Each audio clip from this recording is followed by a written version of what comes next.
Greetings, Mavericks and new viewers.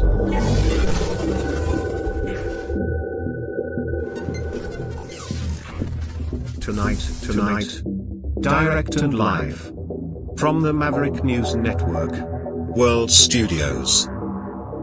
This is Maverick News with Rick Walker.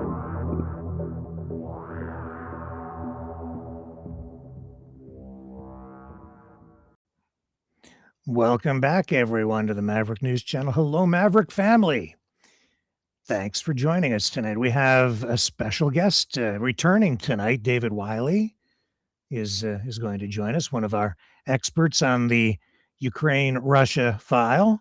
So we're going to dip into the alleged drone attack that was supposedly targeting Vladimir Putin. We'll talk about that. Is it real or is it fake? And Lauren Chen, you may remember that name from the Tenant Media scandal. There's a new development on that front, so we'll touch on that as well.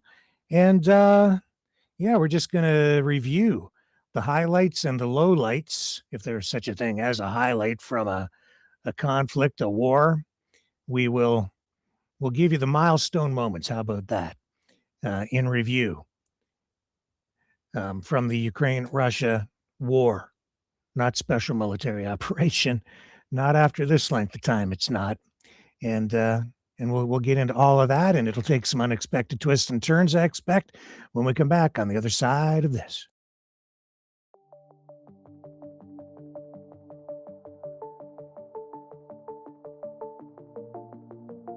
Greetings, brave Mavericks. Our quest for truth continues. We go beyond fake news. Together we expose propaganda. Together we pull others out of rabbit holes. We are maverick thinkers. We are all unique individuals, defenders of individual rights and freedoms, credible, trusted, grounded in reality. Maverick News, Maverick News. Defending free speech. Donate at freedomreporters.com. Do it now. Tomorrow may be too late. Maverick News. The world is watching.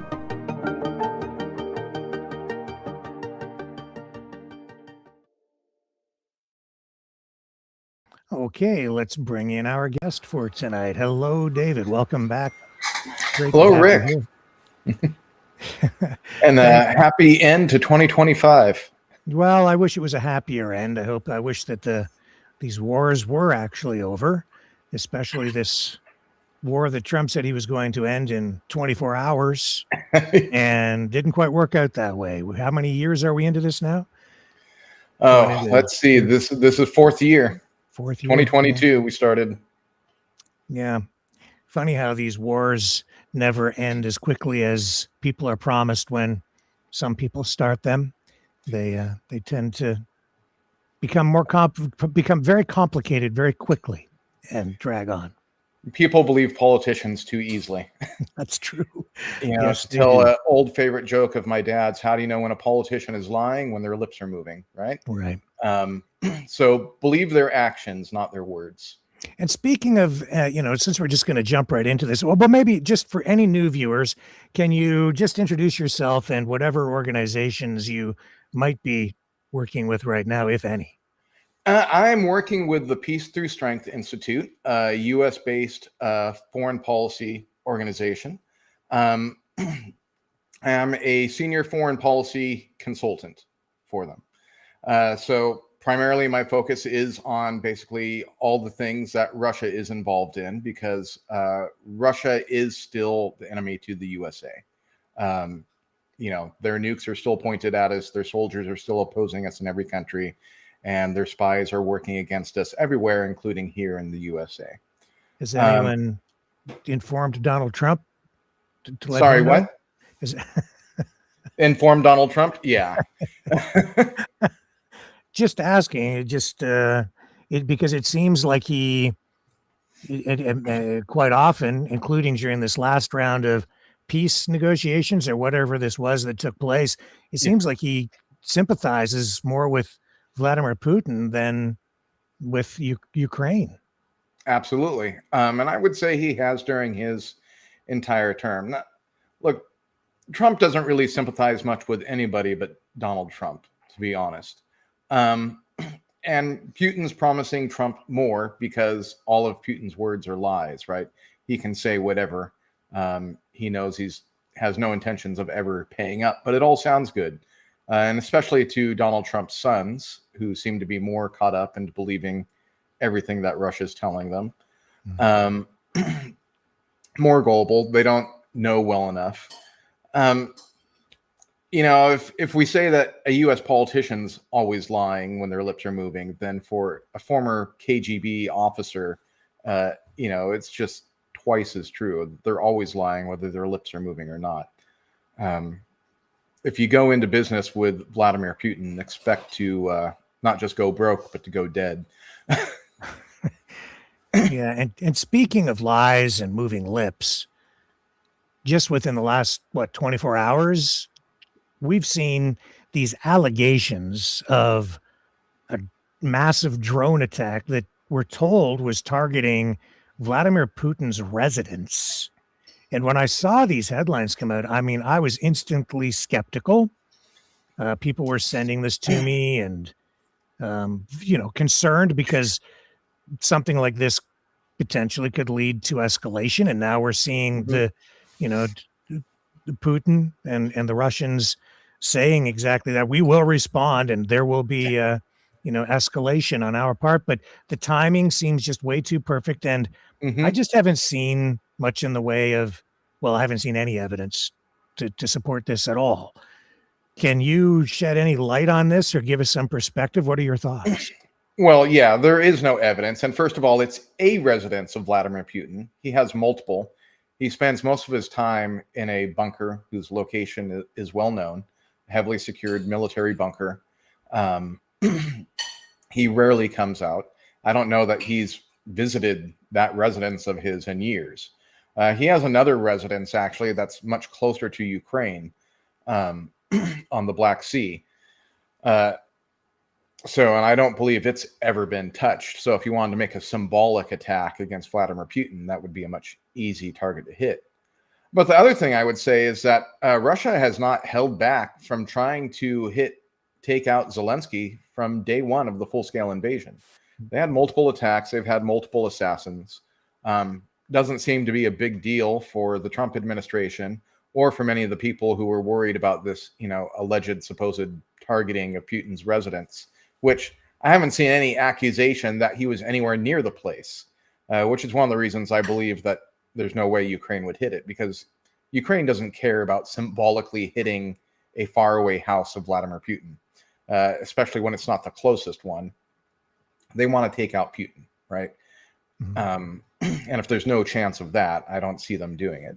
I do know that they have made some actual serious considerations of striking Putin when he was in public, at least twice. Once it didn't happen because it was actually his body double who was traveling into Crimea. And the other time because the Biden administration talked them down from trying. Also because the Russians caught word of it.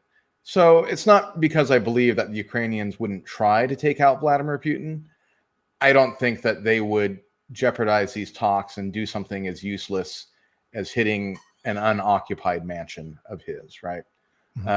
This is theater. And people need to remember the way Putin came to power was by an actual bombing of an apartment complex in Russia, which killed many Russian civilians, because that's, a small price to pay for him to take the number one spot.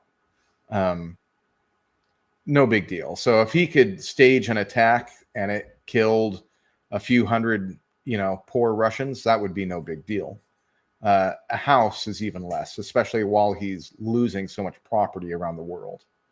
His whole thing is he's still focused on winning, because there's still people in his inner circle who are telling him that complete victory over Ukraine is possible.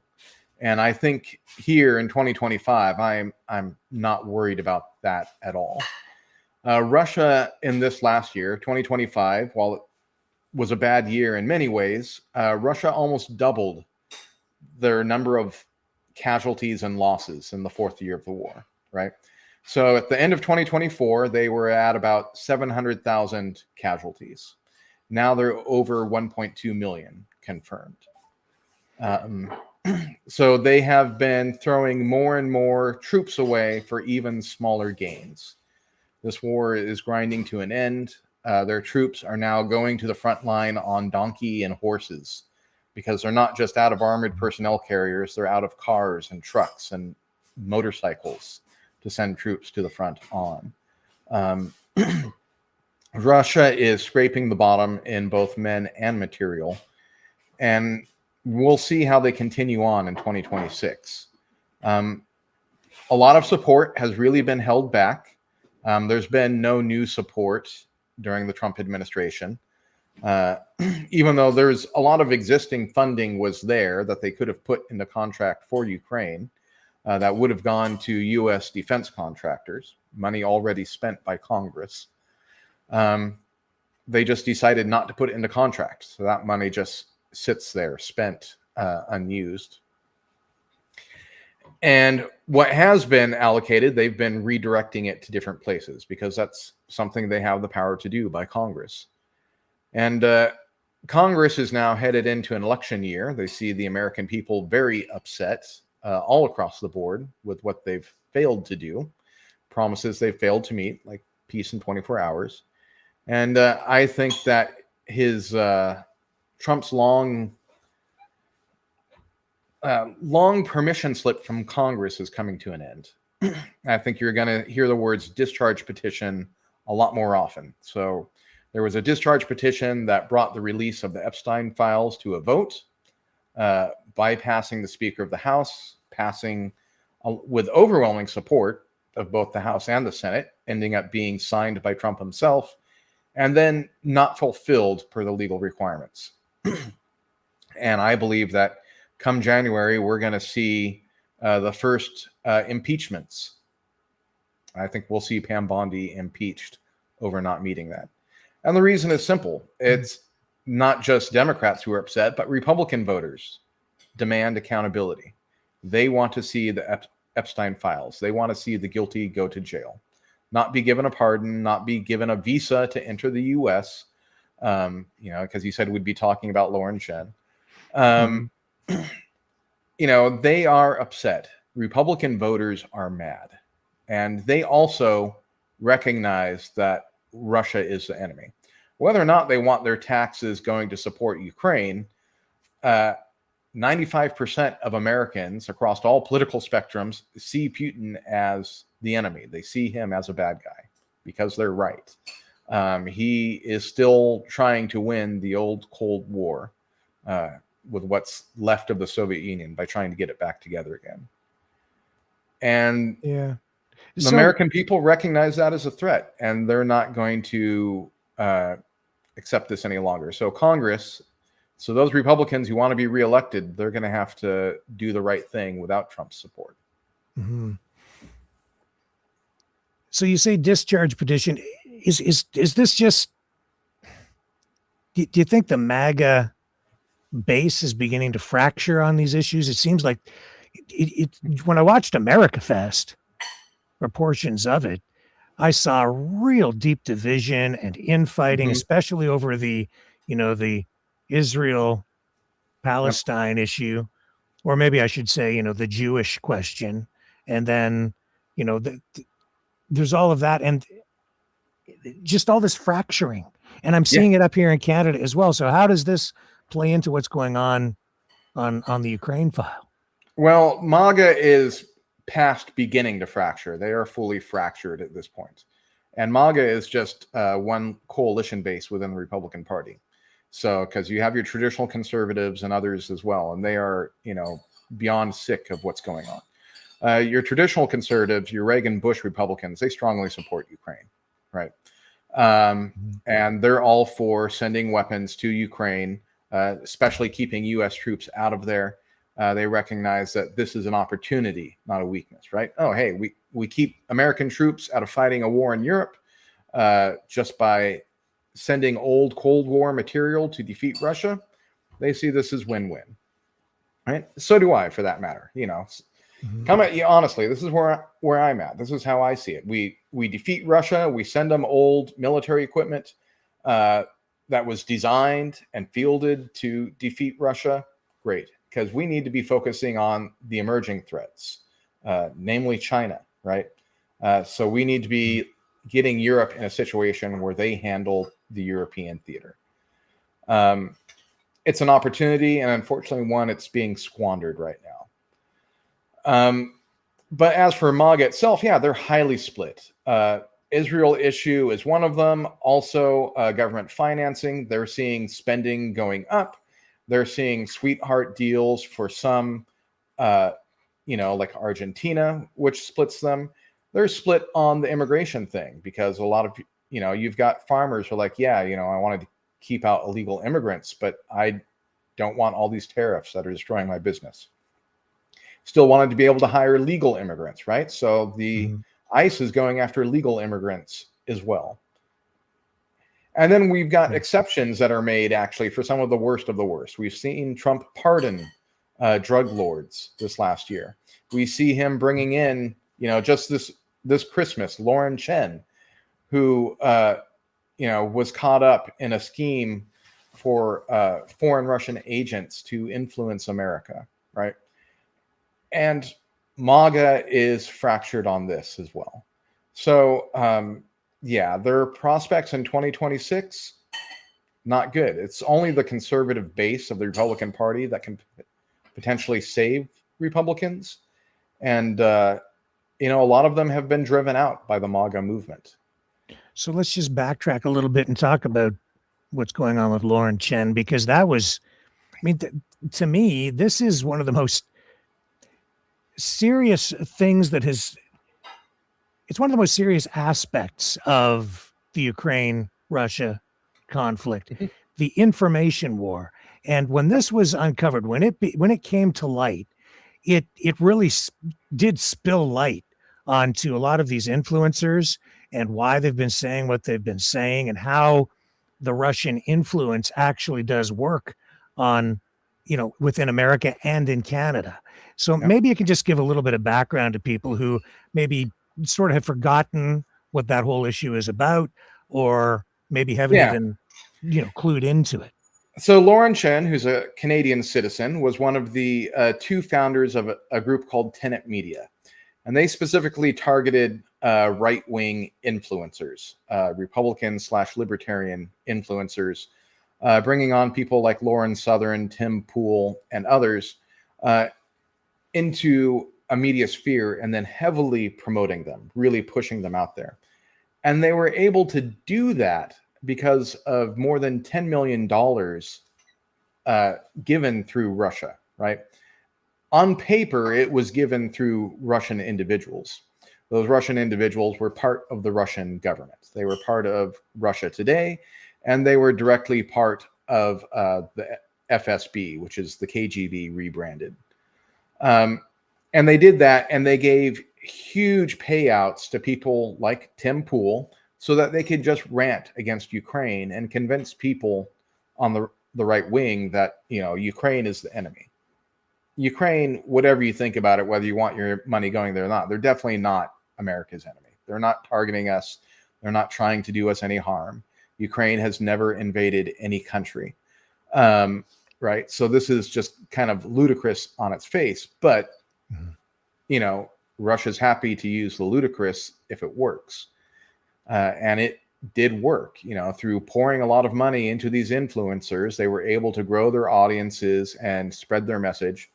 And according to them, according to Lauren Chen and Tim Pool, who's now a White House press correspondent, he got a nice promotion as well after that. They were completely unaware where these huge streams of money were coming from and why they were getting paid really excessive amounts of money. I mean, if somebody suddenly wanted to pay you $1 million, I think you'd be wondering why, right? What's the message you're promoting? Why is this being encouraged? Um, but they tell us they have absolutely no curiosity, no questions. If we just take them at face value, that nothing's a lie. They were being investigated by the FBI last year. When the Trump administration took over, those investigations were dropped. And now the woman at the head of the tenant media snake has been given a get out of jail free card and a pass back to the US of A. What's happened on that front? I think that the Trump administration wants her to kind of do what they did before, and that is to help him win an election. Because make no mistake about it, this 2026 election is going to be about Trump, one way or another. Whether it's a red district or a blue district, this election is about Trump. And Trump is already in hot water with Republicans kind of rebelling against him and submitting these discharge petitions. It's going to be much, much worse if there's a Democrat majority for him next year. Then we will have full-flung investigations into things like this and not just demands to make public. So Lauren Chen back stateside just in time for the holidays. Mm-hmm. You know, here in Canada, people are so concerned about foreign interference in our elections, infiltration in our government. Everything gets blamed on China. But I also see that stuff going on with Lauren Chen. I see a lot of Russian influence up here, and now she gets a pass to go to the States after this. I mean, there's clearly solid evidence there, and yet nothing is being done. And it just is foreign influence. Yeah, I mean, the evidence that was filed against tenant media, that's public record. Everybody can look at it. You can draw your own conclusions. To me, absolutely, based on the evidence that's already been submitted, they should be up on charges, not given a visa, right? But I guess they're not illegal immigrants if you make them legal, right? And I guess it depends on how you look at free speech versus propaganda or information warfare. I keep saying there's a difference between free speech and malicious speech. If you're knowingly lying, it's like false advertising. And when you're trying with foreign governments influencing the political system with propaganda, like every country does it to every country, but on this level, in this way, it's clearly not just a problem, but it's a legal issue. And speaking stateside for myself, I also see free speech as a right of individuals. You, me, the people in your chat room, we can say what we want. It is not the right of foreign governments, particularly foreign governments that are censoring their own people, right? Every Russian and Chinese commenter you see on social media, all Western social media is banned in their countries, right? And they're not using a VPN and risking jail time just to take the official state line, right? That's pure propaganda. Some of it's more obvious than others. They're happy to pose as whoever or whatever and send money to get the message across here, because here in the West, our rights, our freedoms still make us powerful, right? We can do a lot.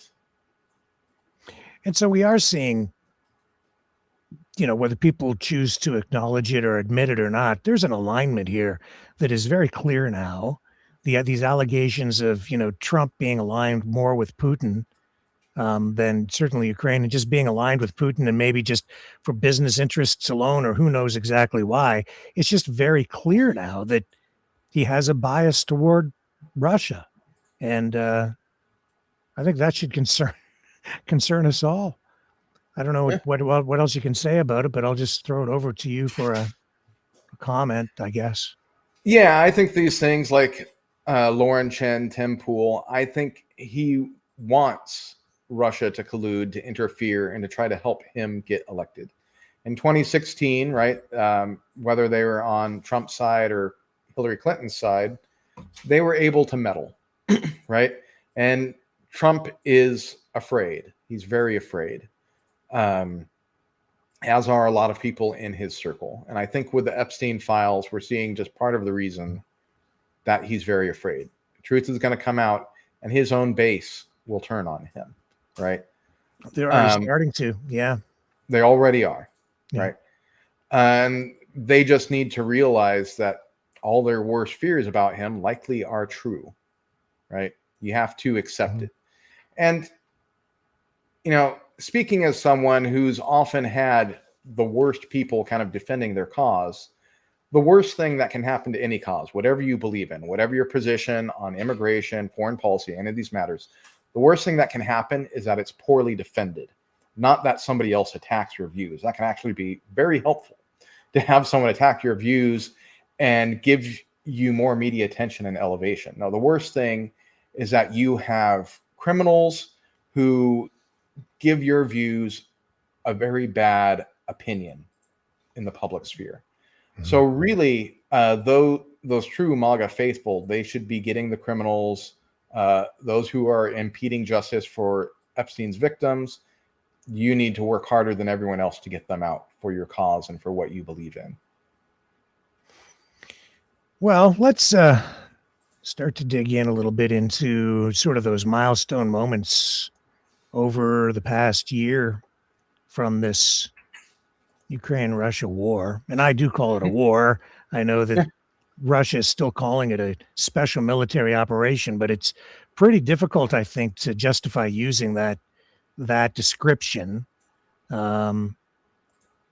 with any degree of credibility after, well, going into 4 years now. That's not a special military operation. And, you know, what total casualties, approaching, including both sides, well over 2 million, I guess, now at this point. You know, you may be right. I don't think that we have really any way of knowing. When I say 1.2 million, that's, you know, Ukrainian just the Russian side. Yeah, and that's just one side, and they can't count everyone, right? Because you don't actually know when you fire a bullet that you missed. You may hit someone, they may die away from the battlefield, and you never knew they were a casualty. Numbers are most likely quite a bit higher. Which is, you know, tragic all the way around. And I wish that this conflict could come to an end, but we just keep going through these peace talks. It's like a rotating hamster wheel, and it seems like Putin is just playing Trump every time we go through this thing, whether it's the Alaska summit or, you know, or this latest round. It just seems to be a repetitive thing. Absolutely. I mean, Trump and Putin, they know where the American public is at. They hate this war. They want Ukraine to win. They want Russia to lose. The peace talks are just a way of stalling. More time, more time, more time. Because Putin firmly believes, because he's being lied to from his own people, that if he just has more time, he'll win, right? But Russia is losing the war of attrition. They are being ground down. You're seeing that. The Ukrainian military is becoming higher tech. The Russian military is becoming lower tech. Now, there are some exceptions. They're certainly evolving a lot in drone warfare. But what Russia is doing as far as drones, it was not possible without the help of Iran and China, right? What Ukraine is doing with evolving drone technology, that's their own technology. That little country is doing it on their own, right? This is not the U.S. sending engineers in and developing new drones for them. That's what Russia has happening with China. China's coming in. There's Chinese engineers learning from this, developing new drones for their own application. Yeah. So let's go back to, like, I think it was it February when we had the big blow up in the Oval Office, and J.D. Vance launched his attack on Zelensky, and then there was the Russian propaganda that followed after that, where there were accusations of, I remember that there were doctored videos making it look like Zelensky had been, like, swearing at Vance under his breath, which was not true. That was another piece of Russian propaganda. Was that that was about February, I think, wasn't it? About February, I think. Yeah. Yeah. And so that sort of set the tone for what came after that.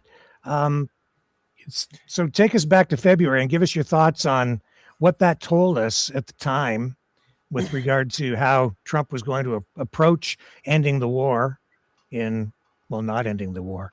I don't think it necessarily told us much at the time. Whenever JD Vance is in the room, things are going badly for Ukraine. Mm-hmm. And for a while, there was a big conflict within the Trump administration. You had kind of the Marco Rubio side, and you had the JD Vance side. And whenever Marco Rubio's voice was carrying, the argument, carrying the day, then Ukraine was winning support. And whenever JD Vance's voice was being elevated, then Russia was being supported, right? And we've seen over this year that Rubio's kind of sinking more and more into the background, saying less of his own words, more of what he's told to, and JD Vance is being elevated more, which, for whatever Trump's reasons, it's a huge blunder. It's a huge blunder politically. It's a huge blunder tactically. And I don't know who over there is thinking that JD Vance is going to be a winning banner to rally around in U.S. elections. Even Nick Fuentes, who's a big voice on the MAGA side, is coming out opposing JD Vance. So, yeah, and certainly more moderate Republicans can't stand him either. Yeah, and even, the negotiating teams, there seems to be almost two teams trying to negotiate with Russia, because you have Rubio and his team, and then you have Kushner and Witkoff and their team, mm-hmm. and it seems like they're at odds. I think we've seen Witkoff try to even fly to locations to engage in talks ahead of Rubio to yep. Get out in front of him before Rubio gets a chance to get involved. And there's some competition. It's strange. Absolutely, 100%. And Rubio's problem is that he's kind of responsible for all foreign policy. So when he goes down to deal with Venezuela, then Witkoff is making another deal with Russia and submitting it to Trump without the Secretary of State getting to view it and sign off on anything, right? Mm-hmm. And then if Trump approves it, then as the Secretary of State, he's got to sell it to the public.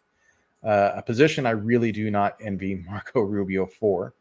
And then Trump has had, he's got his Secretary of State, and he's had two envoys. He's had a Russia envoy, Witkoff, and he had, up until recently, a Ukraine envoy as well, who stepped down, unfortunately, because his voice was just not being heard. I don't blame him. So it's just, it just seems like a mess, honestly. And it just seems like the Russians are like, oh yeah, we want to negotiate. And even though, they're getting out the smelling salts and invoking this drama or theater over this alleged drone attack, they're saying, oh no, we still want to negotiate. We're not going to pull out of the negotiations, but it allows them to pivot on all of this stuff. It just seems chaotic and non-productive. It's like a lot of wasted time around and around and around and around, which is why I haven't paid that much attention to this latest round. And what's really come out of it, though, is just within the last day, we've seen Mark Carney from Canada, because we're Canadian, and European leaders meet in the wake of this latest round of, I'd say, it's like one-sided negotiations. It's Trump talking to Zelensky and his team about what a peace deal proposal could be for Putin, and we'll put it to Putin and see if he approves it. And now we've got, at least the Europeans and Canadians getting together to do what? Is there anything productive that's coming from that? I think there will be. They're not going to talk loudly about it, but there have been a lot of arms and trade deals that have come out of those that actually have substance, unlike the mineral deal that Trump negotiated with Ukraine, and then he's delivered nothing for it. And because those minerals are in a war zone, can't get them, which is another bad deal for the USA. Yeah. So, Yeah, no, it's Ukraine is getting enough support from the rest of the West to continue on, and I believe win this in a war of attrition, which is a very ugly, brutal way to win a war because both sides get worn down.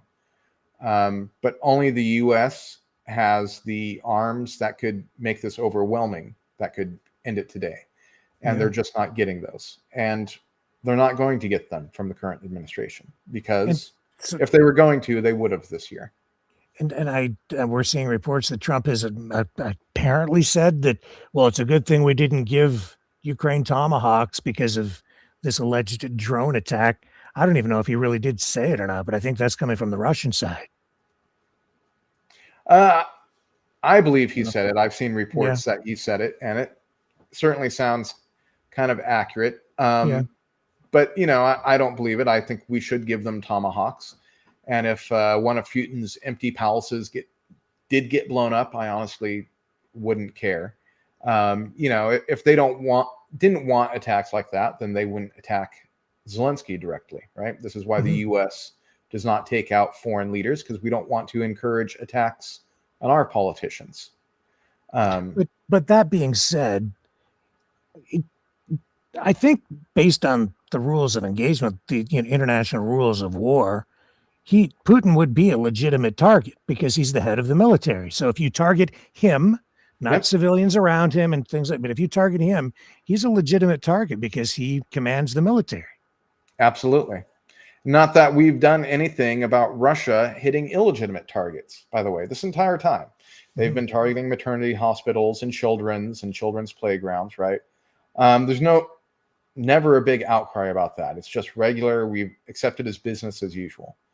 But somehow Russia is still able to smear Ukraine by making up an allegation that they may have targeted, something the way that they did.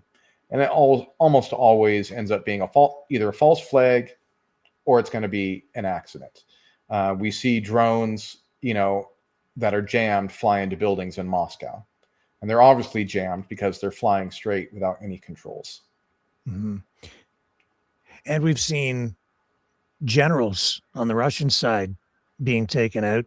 Those too would be legitimate military targets. And Ukraine has been very creative in targeting those individuals. How successful or how much impact do you think that is having? A lot, actually. And I think one of the interesting things is that we are seeing some generals being taken out in what is framed by Ukraine, and they're actually being taken out by rivals, right? So there is some serious infighting going on here, right? Because a lot of Russian lives are at stake, and you don't want a Russian general in charge who's going to send your son to the front line, whatever. So there are some who are being killed by their own side. But if you do that, you don't do it obvious. You always got to frame it as being Ukrainian action, right? But there are subtle signs that point towards one or the other. But all of that, every Russian general that's killed is good for Ukraine. So just the more body count of officers and leaders, another sign that Ukraine is winning and doing well. Yeah, and I mean that is creative warfare on the Ukrainian side.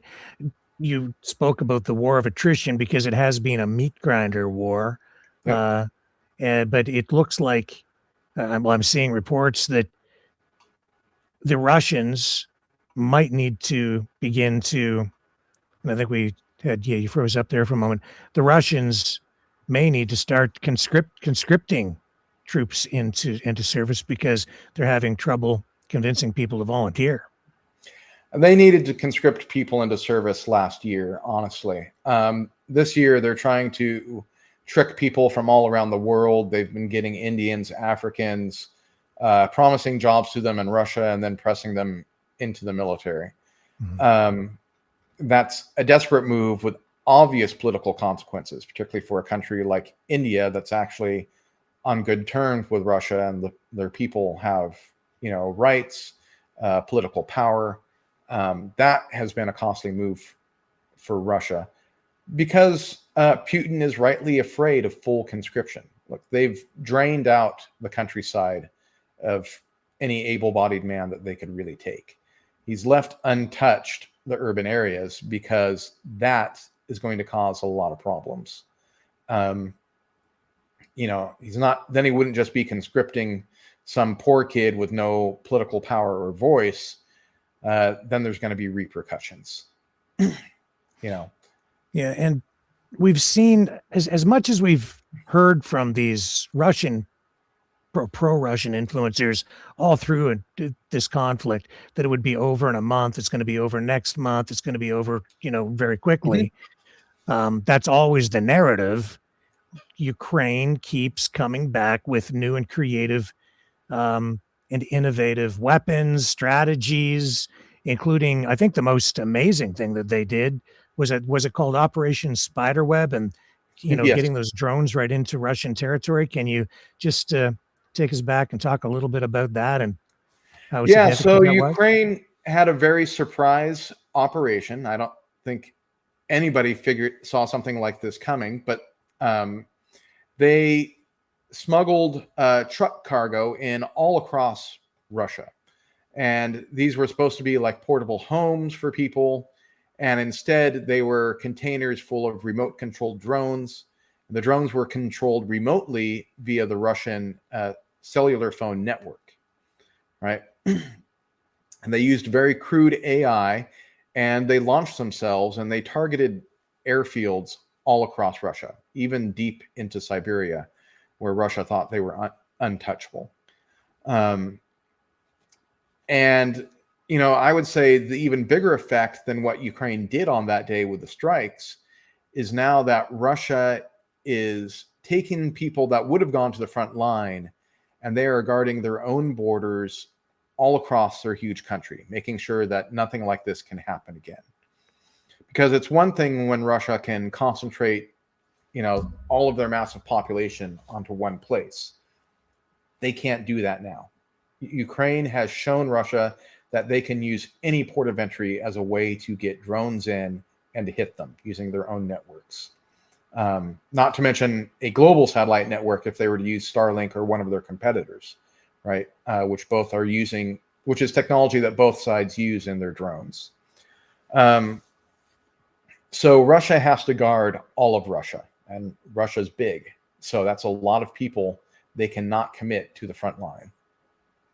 And the psychological impact must be significant too, because it's impossible to hide that from people through censorship. This is happening inside Russia, and this is a conflict that the people were told, as I said, would be over. They were promised that this would be over in like a week, and here we are going into year 4, and now you have actual attacks on Russian soil as Ukraine targets military installations where you have weapons manufacturing and a lot of energy infrastructure, oil refineries, things of that nature. So that's significant economically and psychologically. Is that fair? Yeah, absolutely. Look, it's not just Ukrainians are suffering blackouts all the time, but so is Moscow today, right?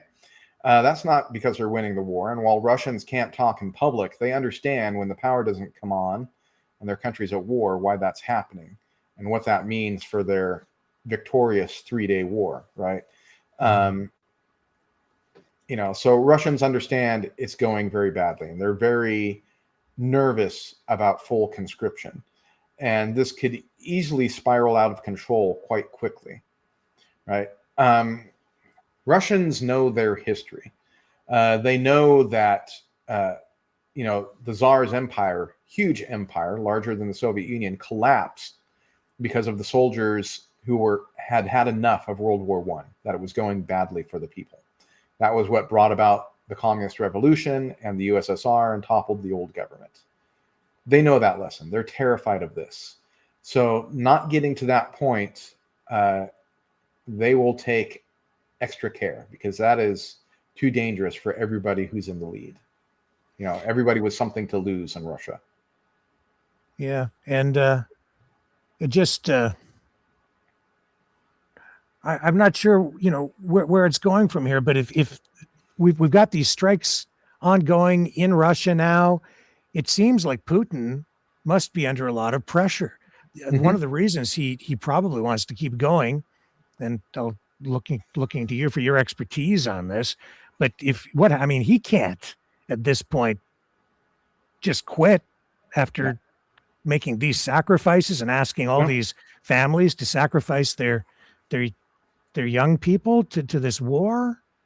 No, there would be a revolt among the lower classes, and the upper classes of Russia, who also have not gotten anything out of this, are just as dangerous, and they would happily lead that revolt against him. He knows that. Putin's looking for some kind of victory, but the more he stays in this war, the more he commits to it, the worse and worse it gets, which is why he's also been exploring the option of attacking a NATO country. This is something we have to worry about, is that he may see his way out as attacking a small country like Estonia, right? Unlike Ukraine, which is big, they could invade all of Estonia pretty quickly. The only thing that protects Estonia is the NATO alliance.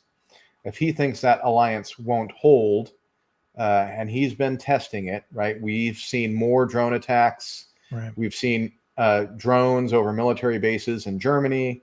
We're seeing sabotage all across Europe, massive increase in it. That's not just because they're supporting Ukraine. That's because he's probing for weakness. And one of his ways out, he needs to deliver a victory to the Russian oligarchs and the Russian people. It doesn't have to be victory in Ukraine. This is something that we have to be careful about in 2026. Yeah. Because a frightened, wounded animal becomes more dangerous, not less, up until the end. And I do believe that the end for Putin is coming sooner, right? He's also going to be looking to bring in a lot more foreign help.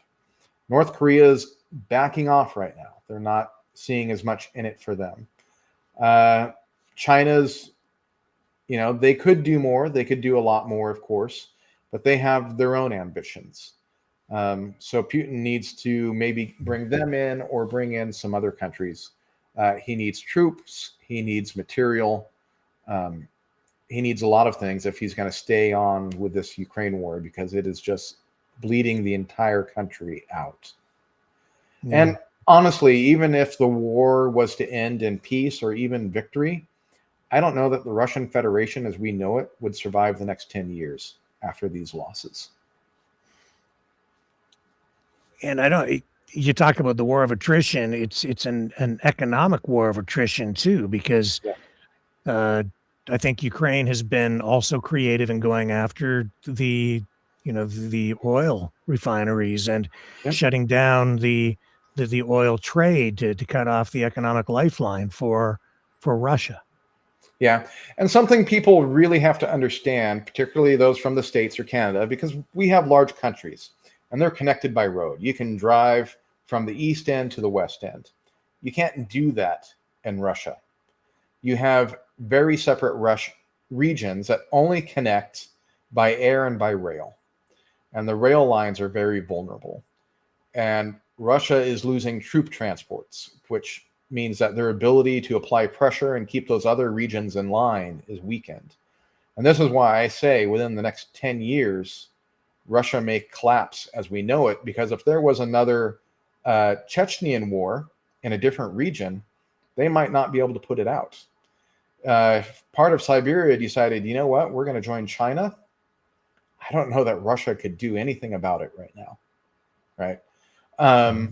And I don't think they'll be able to do anything about it for years to come until they've rebuilt, the country's interior and have more military population.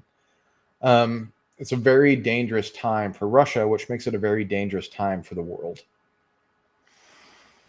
Well, I want to talk a little bit about Venezuela tonight too, but are there any other points that you want to bring up, or do you think we should focus on?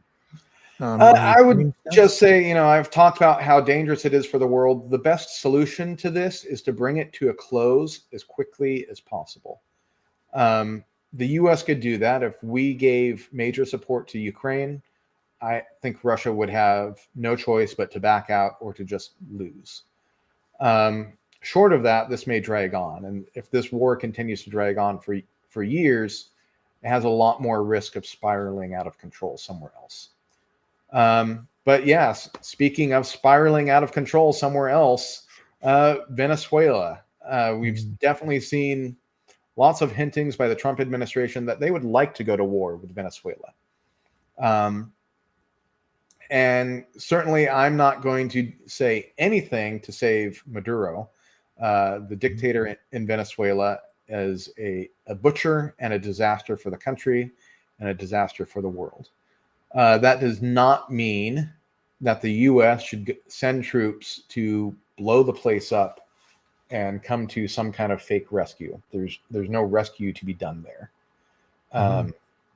And I don't even know what would the victory look like. We go in, we blow stuff up. What are we winning? What is there to win in Venezuela? I mean, oil. Obviously, that's what everyone's speculating on, right? Oil. He just wants the oil. Oil companies don't want to go back in there, especially in a destabilized Venezuela where you would have guerrilla warfare everywhere. No, that's a disaster. Companies need stable governments to keep security. And that's the opposite of that. I mean, they would be happy if Venezuelans toppled the Maduro administration, no doubt.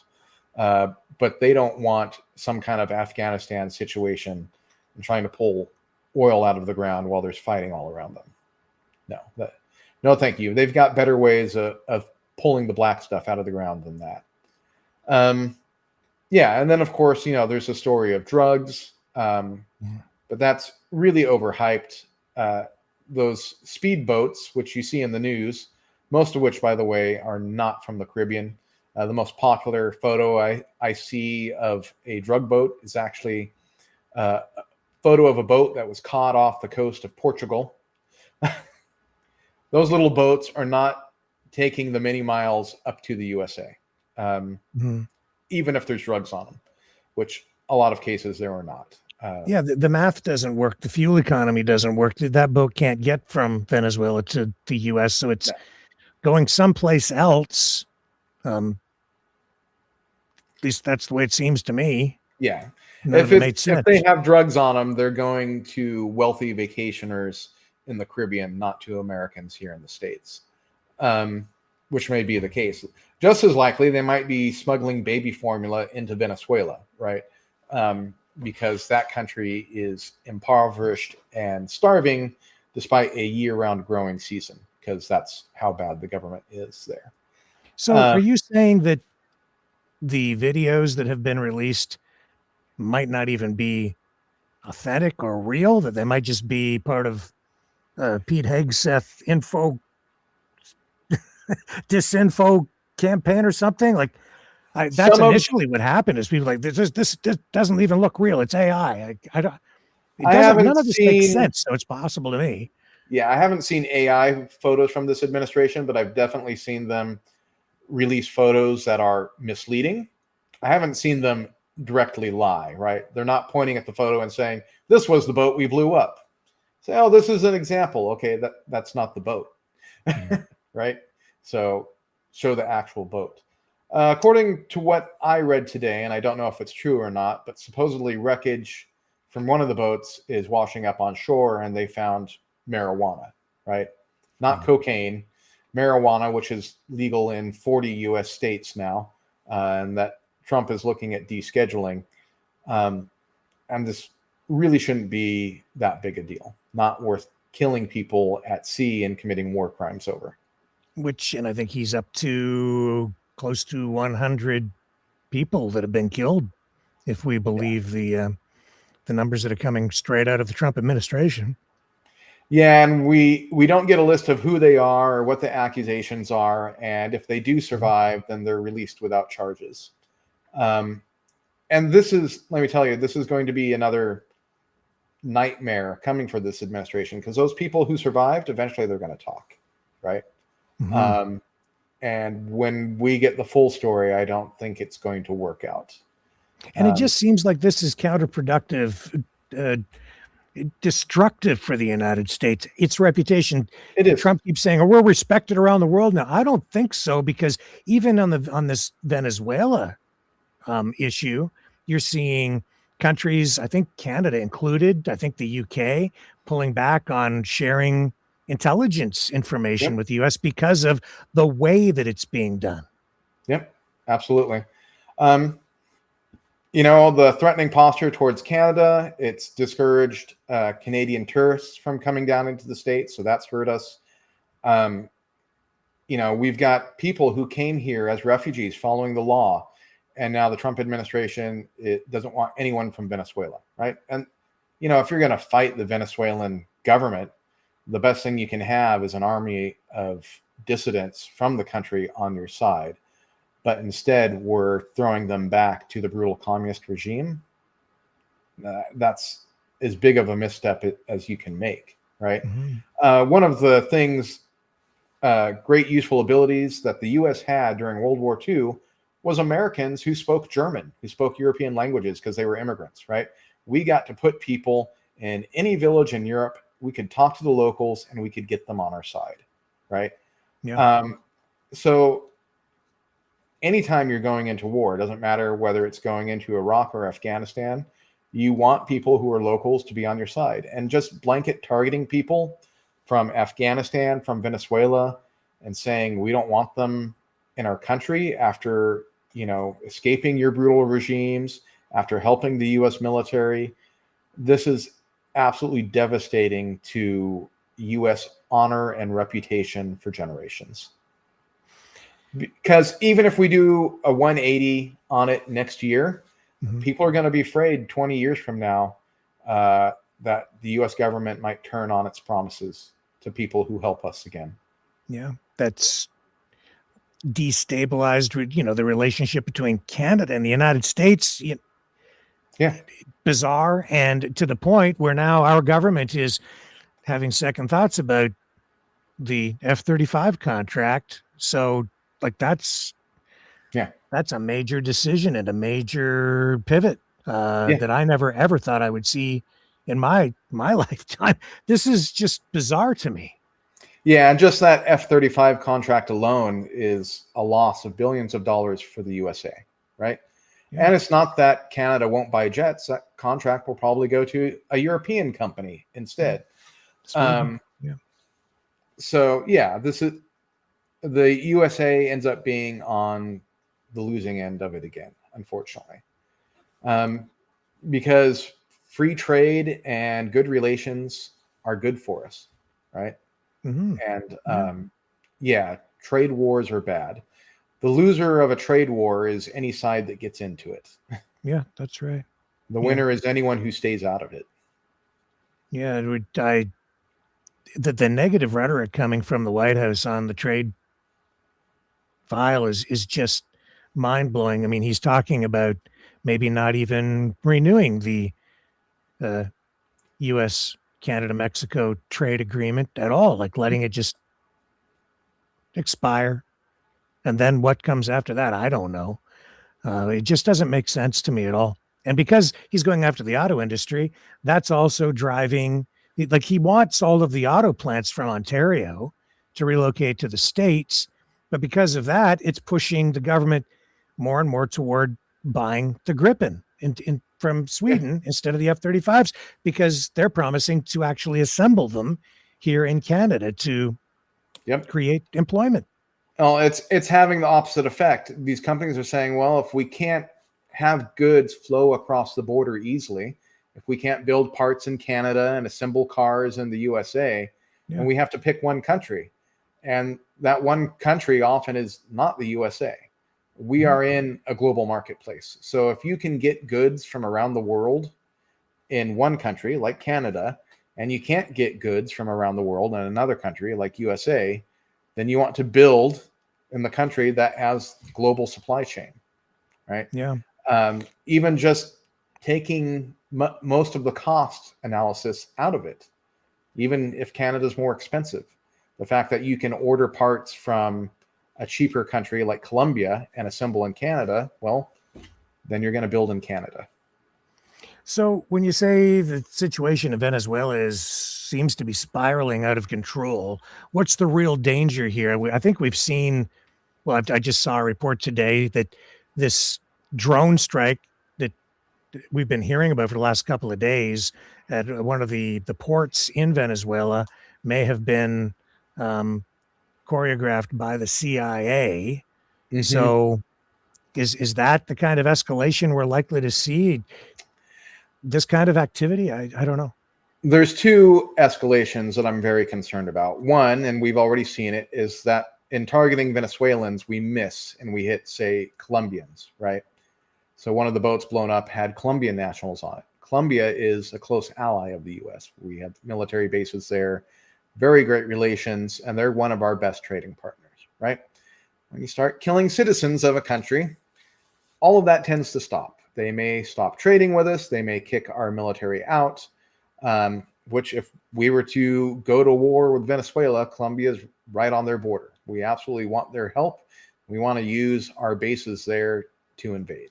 Not that we should, just that makes the war a lot easier and keeps American casualties and costs down. Because if you want an expensive war, you got to fly everything from the USA directly to that country. You can make it cheaper if you can just move it over the border from a neighboring country.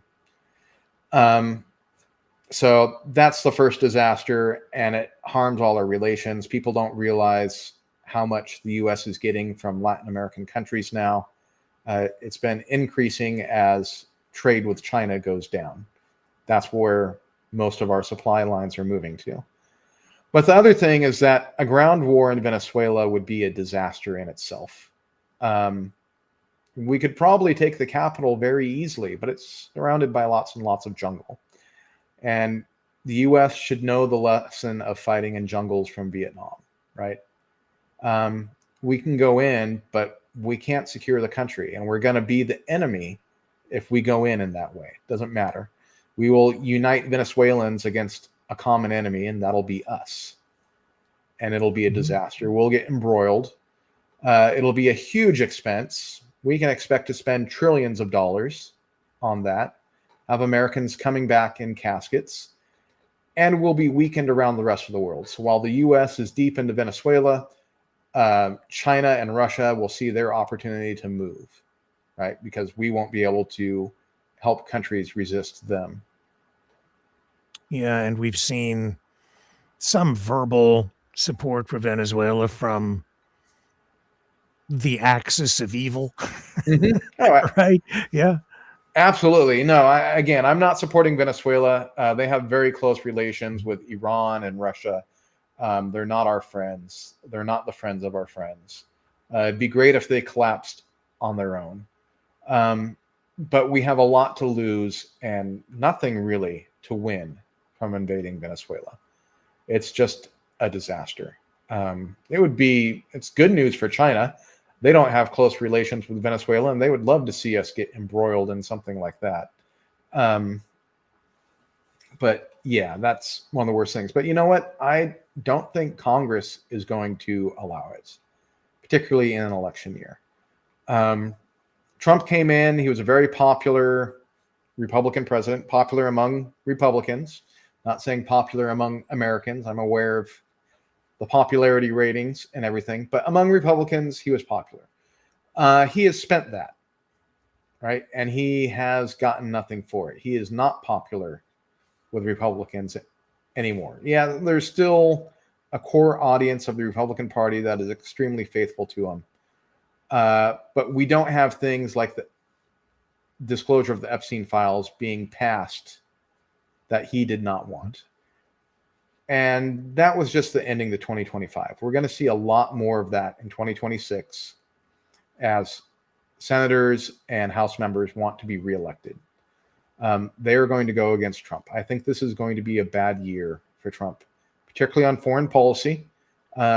Americans normally don't care about foreign policy, but Trump, with his tariffs and the broken promises on Ukraine, has made Americans care about the rest of the world. They want relations fixed. Farmers want to sell their product in other countries.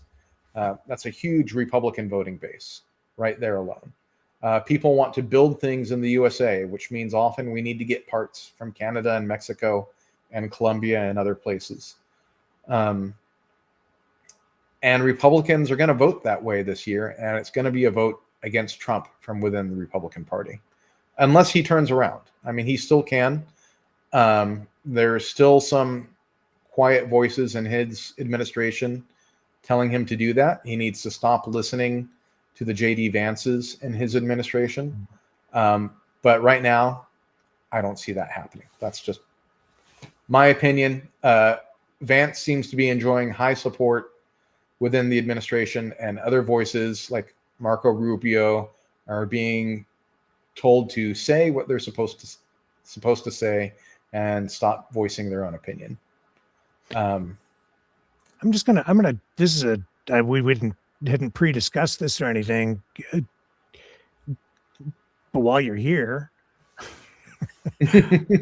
have you seen these riots in Iran, or these demonstrations, mass demonstrations? Do you know anything about that? Is there any way, can you comment on that at all, or is it just not in your wheelhouse tonight? No. I've paid close attention to it before. I've not paid close attention to it currently. It does happen. I hope they have more success right now. Iran has relied on support from Venezuela and Russia to suppress these riots before. Despite the very nasty, hostile government in Iran, there's a large population of young people who dislike the government, who are strongly oppressed, who have been in a position to rise up.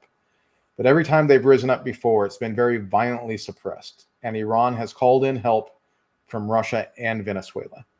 So the good news is right now that I don't think Russia and Venezuela are in a position to send the Iranian government much help. So we'll see what happens. On the other hand, Russia really does not want the regime in Iran to fall. So they may send something regardless. Best of luck to the Iranian people. Strongly rooting for them. They deserve freedom. They've suffered a long time. They really want it. They've fought for it. They've bled for it. They've just not gotten foreign support like they needed. While as the Ayatollah's regime has gotten lots of foreign support that they need to stay in power.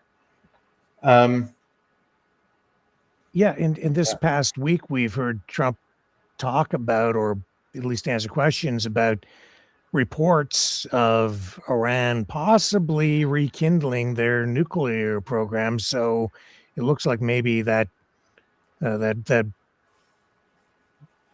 attempt to take out the nuclear program wasn't as successful as Trump had indicated. He said it was. Yeah, as much as Pete Hegseth said it was. Yeah, and people were fired over that who gave their honest assessment that it wasn't so thoroughly degraded, which is unfortunate. But unfortunately, I do believe those people who risked and lost their careers over it were telling the truth. And yeah, I don't think Iran's deterred. Look, so long as Russia is getting their way in Ukraine and we do not support them, nuclear armament is going to be the way of the future. Ukraine gave up a nuclear arsenal. They gave up intercontinental ballistic missiles. They gave up bombers. They gave up artillery, all for Western support, right? They wanted to align themselves with the West, both financially, and so long as the U.S. is protecting us, giving us security assurances, we don't need this huge military. Well, turns out the U.S. security guarantees weren't very good. And the lesson that every country learned around the world is that nuclear weapons are a much better deterrent against a USA, Russia, or China than, promises and treaties that may not be convenient when the time comes. That's the danger that the world faces now. I think the unintended consequence that maybe Donald Trump didn't see coming from his policies is that because the U.S. is pulling back, becoming more isolationist, and behaving the way that is behaving with these Trump policies with regard to foreign policy, we now have more and more countries pursuing nuclear programs. Yeah, I've not seen any sign that they care about that or are concerned about that outside of Iran. But it's what's going to happen. And frankly, from my personal perspective, the idea of countries like Iran with their crazy Ayatollah leaders, and they don't care about their own people, the thought of them having nuclear weapons is scary because they'll start a nuclear war. They don't care if their people get nuked back. More martyrs for the cause to them. And, I don't want to see nuclear war in my lifetime. I'm hoping to avoid it. Yeah, and I've called out people like George Galloway and even Professor Mearsheimer. Mearsheimer saying that if Iran had a nuclear weapon, the Middle East would be more peaceful. And Galloway saying, the similar thing. Why shouldn't Iran have a nuclear bomb? Well, I can think of a lot of reasons why Iran shouldn't have a nuclear weapon. I think you have to be insane to want Iran to have a nuclear weapon, because that just makes the world a lot more dangerous, in my view. Yeah, so at least, Russians don't want Moscow to get nuked. Americans don't want their cities to be nuked. You can't say the same about the Ayatollahs and the Guardian Council. They are true fanatics. And if their people die in nuclear fire, then they're martyrs who died for the cause, right? We do not want them having nukes. They will stop it. And then, once they have it, countries like Saudi Arabia and others are going to try and get it.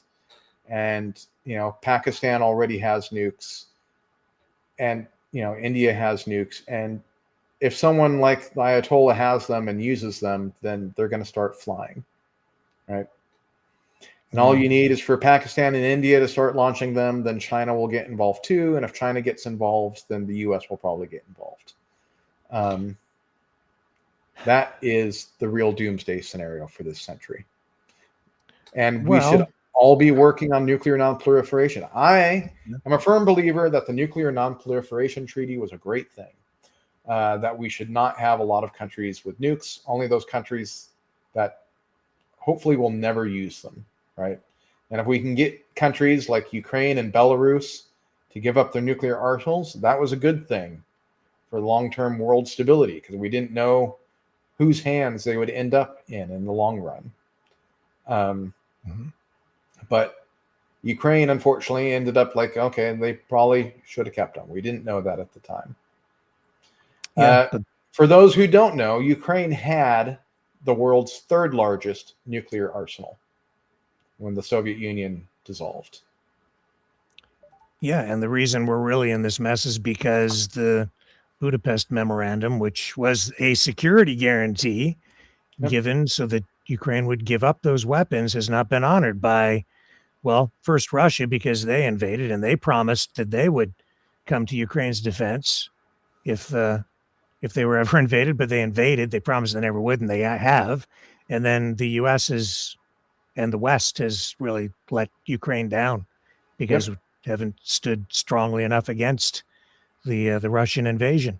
So Britain and the U.S. signed that memorandum that said we would guarantee their security if they were invaded by a nuclear power. Well, Russia's a nuclear power. And, and really it started in 2014. I don't lay all of this at Trump's feet. It started with the Obama administration. To me, this is one of the biggest screw-ups of that administration, though people didn't recognize it at the time. And I'm still not sure Democrats even recognize it, how big a mistake that was. But yes, we should have stopped it then when it was easier. And every time we delay, the price goes up. So, if Biden had given the support to Ukraine that he did in 2024, back in 2022, I think this war would have stopped then, right? But because it took 2 years to ramp up that level of support, by that time, Russia was deeply into Ukraine, and it wasn't enough to dislodge them. And that's what I mean by the price going up. So, yeah. So is that the lesson that we should take with us into 2026? Is the reason Ukraine needs to be supported and that this needs to be addressed is because it wasn't handled well in 2014. We've seen Putin just continue to escalate, take more, and now we're seeing, drone incursions and probing into other NATO countries. It seems to be spreading even, and I think people are just largely not paying very close enough attention to all of that, because that is very much an indication that this is at a place where it could easily spiral way out of control. It easily can. And, you've heard this last year, J.D. Vance and Trump talking about the need to have Greenland for security. What they don't talk about is security from who, right? Who's going to launch drones or missiles over Greenland to hit Canada and the U.S., right? Well, that answer is pretty simple. They're afraid of Russia. As much as they're partnering up to them and trying to make deals, they know how easy it would be for them to send a crippling first strike over the Arctic. Canadians should worry about that too. And we need to worry that as Putin continues being ground down in this war, he becomes more dangerous, right? Ukraine is no longer enough to satisfy his ambitions because it's cost him too much. He is looking for a great victory, and he's going to need to take this somewhere else. Or we need to offer him a true immediate defeat and show him that war doesn't pay. Well, David, I again appreciate you spending the time with us here tonight. I think Canada and the U.S., but I guess we have to find a way here on the Canadian side to just smooth over some of these problems that are apparent now in our relationship between the U.S. and Canada. And I hope we can do that. I know, we're so closely tied. We'll be forever allies and siblings, I think, unless we become the 51st state. It could happen. I don't know. We'll see where it goes. But I'll just throw it over to you tonight for a final thought. And again, thank you. Yeah, on the foreign policy stage, 2025 has been pretty dark. It's been a pretty bad year, but I actually have a lot of hopes and expectations that 2026 is going to see things get better. You're going to see fewer Republicans following along with Trump. They're going to start doing their own thing. They're listening to their voters. They're going to give the voters what they demand, right? And you're going to see more common sense prevail, right? You're going to hear the words discharge petition more often. I think you're going to hear impeachment more often. I expect Pam Bondi and some of the other bad voices are going to get impeached out of this administration. And then hopefully we have a chance for more sane, rational voices to be there close to Donald Trump, and things get better. And if they won't, I still trust the American people. We're going to turn things around back here. We're going to have great relations with Canada in the future. And people are going to learn from this, and we're going to make things even better than they were, because now they're going to value what we almost lost. More than ever. Yep. Thank you, David Wiley.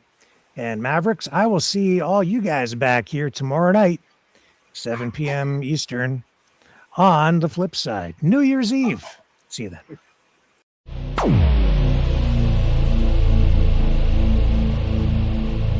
This has been a Maverick Multimedia production.